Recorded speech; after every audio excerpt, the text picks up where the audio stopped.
Découverte de la plongée basique CMA, une introduction rapide et facile à ce qu'il faut pour explorer le monde sous-marin, pour être un plongeur certifié basique CMAS.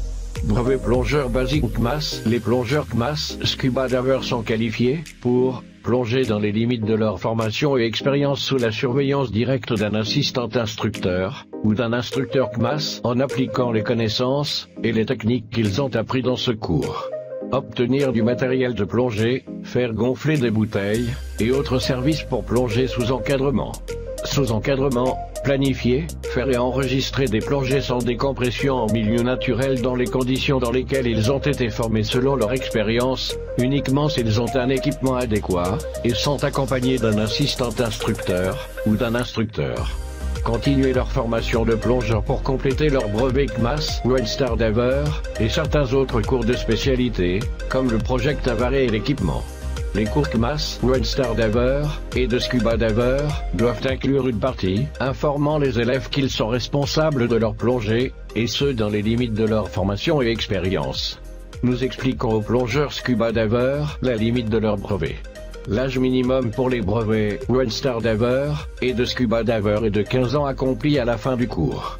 Note, L, âge minimum requis pour s'inscrire à un cours CMAS Junior Scuba Diver ou Junior One Star Diver est maintenant de 10 ans au début du cours.